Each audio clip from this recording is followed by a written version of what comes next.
장성한 자녀의 노후 자금까지 지원하다 스스로 목숨을 끊은 70대 노인. 소설 속 얘기 같지만 최근 일어난 실화입니다. 이처럼 성인이 된 뒤에도 부모에게 의존하는 사람들을 캥거루족이라고 부르는데요. 캥거루족의 실태와 사회적인 해결 방안에 대해서 신경림 기자와 함께 알아보겠습니다. 안녕하십니까? 네, 안녕하십니까?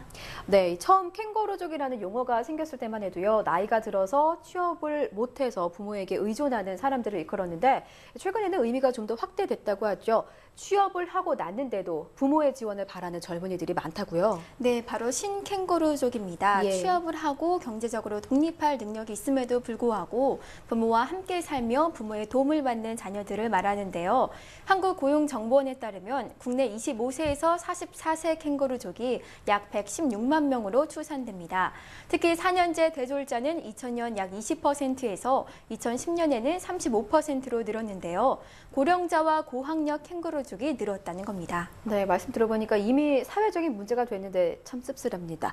자, 그런데 캥거루족은 어떻게 나타나기 시작한 건지 궁금한데요. 네, 전문가들은 우선 우리나라 특유의 부모와 자녀 간의 그 끈끈한 관계가 원인이라고 지적합니다. 네. 그 성인이라면 생애 단계마다 교육과 취업, 결혼이라는 과업들을 스스로 해나가야 하지만 이 과정에서 문제가 생기면 부모에게 해결책을 요구하는 것입니다. 여기에 경기 침체로 취업난이 심해지면서 자연스럽게 캥거루족이 탄생한 것이라는 설명인데요.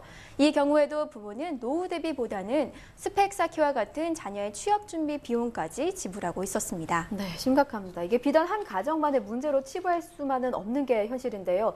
사회적으로도 좀 관심을 갖고 해법을 찾아야 할 것 같은데요. 네, 그렇습니다. 더 큰 사회 문제의 도화선이 될 수도 있는 캥거루족, 그 해결 방안을 알아봤습니다. 대학생들의 주거비 부담을 줄이기 위해 도입된 대학생 전세임대 주택. 최대 7천만 원까지 전세금을 지원해 줍니다. 보증금은 100에서 200만 원, 월 임대료는 7에서 17만 원 수준입니다. 대학생들은 주거비 부담을 줄이기 위한 좋은 시행안이지만 근본적인 대책은 아니라고 말합니다. 근본적으로는 확실히 대학교 자체로 문제가 가야겠죠. 대학생이 다른 시장으로서 경쟁이 아니라 대학생만의 어떤 기숙사라던가 대학생만의 어떤 고시촌을 연결시켜준다던가. 발등에 불을 껐다 할지라도 장기적인 해결책은 아닙니다. 부모의 경제력이 뒷받침되지 않는 한 대출을 받지 않으면 등록금 문제를 해결하기 어렵기 때문입니다. 아르바이트로 감당할 수 있는 수준을 넘어선다는 겁니다. 때문에 대학생들은 캥거루족 확산에 있어 대학의 책임이 크다고 주장합니다. 학비 문제든 주거 문제든 교육 문제든 셋 다 이제 대학에서 어느 정도 부담을 해주고 학생들이 체감으로 느낄 수 있는 어떤 경제적 부담이 없어져야 되는데 많이. 근데 대학이 부담을 하려고 하지 않으니까 제일 문제가 큰 것 같아요. 전문가들은 캥거루족이 출현하게 된 배경으로 비정규직과 저임금, 그리고 불안정한 일자리를 지목합니다. 다시 말해 대학을 졸업하고 취업을 하더라도 사정은 나아지지 않는다는 겁니다.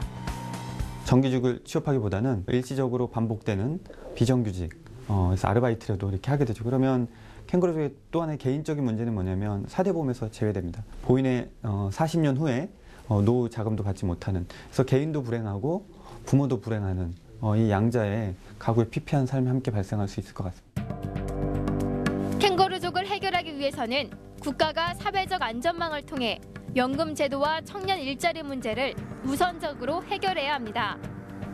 때문에 사회적 합의 기구를 통한 복지 문제 해결에 시급합니다.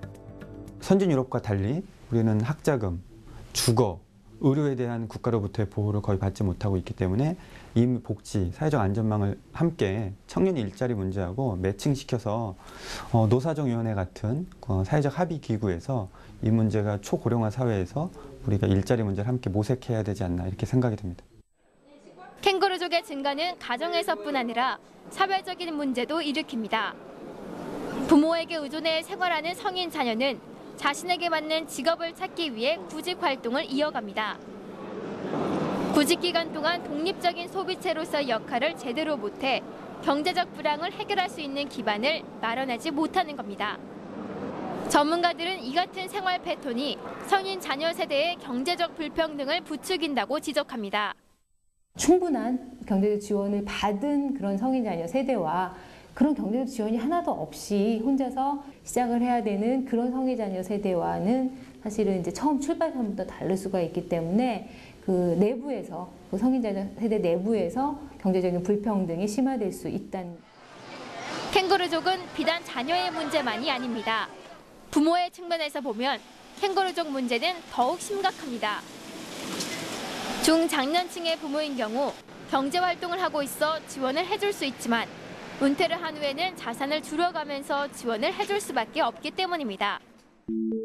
캥거루족이 부모로부터 받기만 하고 완벽한 성인이 되지 못하는 데에는 우리나라 특유의 끈끈한 가족에도 한몫을 했습니다.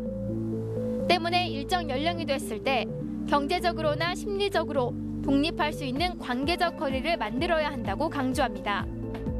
생애 단계에서의 다양한 위험들이 발생했을 때 그 문제를 개개인이 해결하는 것이 아니라 이제 사회 전체적으로 그런 리스크들을 해결해주고 시스템들이 만들어진다면 이렇게 지나치게 그 갈등 상황으로까지 치닫는 그런 관계의 밀착성 이런 것들이 좀 이렇게 해소되지 않을까라는 생각이 들고요. 캥거루족 증가를 감소시키기 위한 노력은 다방면에서 필요합니다. 가정에서 물려줄 수 있는 최고의 유산은 독립심입니다.